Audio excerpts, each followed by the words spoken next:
Au bord du canal du Midi, 30% des 42 000 platanes sont déjà touchés par le chancre coloré.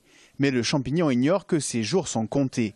Derrière ce microscope, Camille, Manon et 9 autres étudiants de l'INSA et Paul Sabatier ont planché pendant 10 mois pour concevoir l'arme fatale sous la forme d'une bactérie. Ah oui, ça a bien marché, oui, c'est cool. Notre projet, ça a été de partir d'une bactérie qui est naturellement présente dans la sève des platanes et de lui apporter 3 modules génétiques pour la rendre capable de se défendre. Un premier module pour que la bactérie puisse se diriger vers le lieu de l'infection et donc aller vers le champignon. Un deuxième module pour qu'elle puisse s'y fixer dessus, sur la paroi du champignon. Et un dernier module pour qu'elle puisse libérer des fongicides et tuer le champignon. Les recherches demandent maintenant à être affinées. C'est désormais une course contre la montre qui s'organise face au chancre coloré. Leur idée est validée, ça c'est le plus important. Ce travail devrait être poursuivi sous la forme d'un travail de thèse qui permettrait d'aboutir à un traitement dans les 3 prochaines années.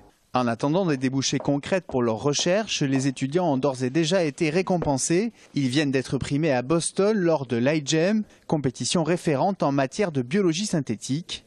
Un authentique exploit. Ah oui, on peut dire ça parce qu'on est parti de rien, on peut dire. Avec assez peu de moyens, il y avait 245 équipes qui participaient à la compétition. Et au final, arriver au prix, c'est quand même une belle récompense.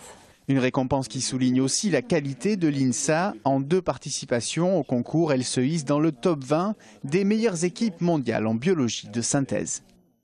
Bravo à eux en tout cas. Allez, on ouvre une page sport avant de se quitter et on marche de la belle victoire.